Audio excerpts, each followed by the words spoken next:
Jesus nasceu, viveu, cresceu, pregou a sua palavra por todos os lugares por onde andava. Jesus pregava a sua palavra, palavra de salvação, e demonstrava o seu amor, manifestando este amor em forma de milagres, de cura de enfermos, dar vista aos cegos e fazer paralíticos ressuscitarem. Não vou usar o verbo fazia para Jesus, porque Jesus é o mesmo e ele continua fazendo a sua obra de forma onipresente.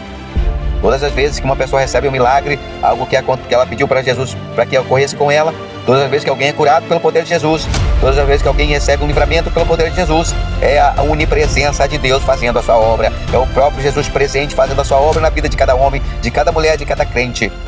Muitas das vezes alcançando também o incrédulo, através da sua obra salvífica, porque Deus quer que todos se salvem e que ninguém se perca. Infelizmente, os homens não estão olhando para a palavra de Deus como a verdade única que possa salvá-los. Muitos têm perdido seu precioso tempo ignorando o valor de Jesus. E ao dar o último suspiro, não quiseram aceitar Jesus antes, achando que teriam mais dias para aceitá-lo. E ao dar o último suspiro, partem sem Deus e sem salvação. Então Jesus, ele faz a sua obra de uma maneira maravilhosa, alcançando a todos. Porém, Jesus chega um momento em que ele é morto, ele é levado cativeiro, ele é levado para a cruz do Calvário, ele é ali crucificado, ele perde ali a sua vida. E ao perder a sua vida ali, ele é levado para o sepulcro e ali se encerra tudo que Jesus fez enquanto ele estava fazendo a sua obra evangelística no corpo humano. Após 3 dias, Jesus, ele ressuscita. Então agora um novo ciclo acontece na vida de Jesus. Agora ele ressuscita e ele tem nas suas mãos a chave da morte e do inferno. Ele tem em suas mãos todo o poder nos céus e na terra. Ora, meus amigos, quando nós entendemos isso, nós percebemos quanto são os homens nécios, o quanto são os homens ignorantes, o quanto são os homens sem noção ao zombar da pessoa de Jesus, o quanto os homens se fazem sem noção ao negar Jesus, ao negligenciar Jesus, ao não querer saber do que Jesus está ensinando. Em tudo que Jesus fez, faz e manifesta, os homens deveriam olhar para Jesus com consideração enquanto eles ainda têm tempo para se salvarem. Porque se alguém deseja se salvar e não padecer a eternidade no inferno, esta pessoa precisa olhar para Jesus. É somente olhando para Jesus que nós vamos conseguir alcançar a nossa salvação. Pois ele diz: todo poder é me dado nos céus e na terra. Eu tenho a chave da morte e do inferno. E ninguém poderá tirar a chave da morte e do inferno das mãos de Jesus. Meus amigos, Jesus tem tolerado a sociedade, Jesus tem tolerado a humanidade ao longo dos séculos. Há mais de 2000 anos, Jesus tem tolerado a humanidade, tem suportado com paciência e tolerância o tempo da conversão e da salvação do coração do homem vivente sobre a terra. Mas a nossa vida é 70 anos, 80 anos, 85 anos, com muita robustez, muito poucos vivem e chegam aos 90 anos. E muitos são os que chegam aos 80, 85, 90 anos de idade, dá o último suspiro e partem sem Deus e sem salvação. Não adiantou ter vivido 80 anos para decidir-se por Jesus, para reconhecer o Filho de Deus como o único e eterno Salvador. Eles passaram seus anos ignorando essa realidade da salvação e partiram sem Deus e sem salvação. E agora, como ficará as coisas do outro lado? Não poderão mais voltar aqui para acertar as coisas, mas alguém do outro lado quis voltar aqui, para acertar as coisas, porque alguém do outro lado, ele ergueu a sua voz e disse para Deus as seguintes palavras. Ele disse para Abraão as seguintes palavras: Abraão, Abraão, deixa que Lázaro venha e molhe a minha língua com o dedo de seus pés, porque estou em tormento. Mas antes de eu continuar narrando essa história curta, eu quero dizer para você em que interim se deu isso. Foi uma história que Jesus contou. Jesus disse sobre Lázaro. Jesus disse: havia um homem rico, muito rico, abastado de muito dinheiro, mas havia um mendigo que não tinha nada. Ele vivia a mendigar a mesa do rico, a porta do rico. De repente morre o rico e também morre Lázaro. Mas do outro lado nós vemos então agora, Jesus diz, do outro lado, o Lázaro se encontra no seio de Abraão, que significa lugar dos salvos. Mas o rico estava num lugar de tormento. Ele estava num lugar de trevas, num lugar de tormento. O rico, vendo Lázaro no seio de Abraão do outro lado, clamou bem alto: Pai Abraão, porque Pai Abraão representa o Pai dos salvos, representa Deus, o próprio Deus, o sacrifício de Jesus no Calvário.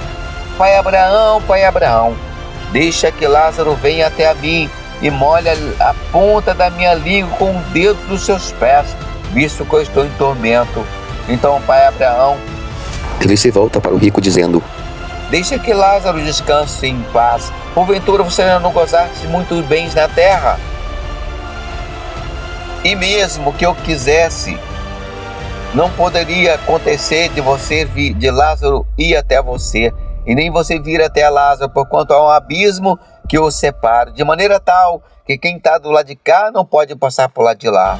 Então o rico, pensando na sua família, ele clama mais uma vez ao pai Abraão: Pai Abraão, então deixa que eu vá até a minha família e avise para eles, para que eles não venham para cá, para onde estou. Então Abraão disse: olha, eles têm lá os pregadores, os pastores, os profetas. Se eles não ouvirem nenhum deles que estão fazendo a obra de Deus na terra, pregando, nem tampouco hão de ouvir um morto que há de ressuscitar. Ora, meu amigo, foi nesse inteirinho que Jesus mostra para nós que alguém do outro lado clamou para poder vir aqui consertar as coisas, mas não havia mais chance, porque não é possível. Muitas pessoas têm deixado chegar o último momento das suas vidas e têm partido sem Deus e sem salvação, porquanto não receberam a Cristo como seu Salvador.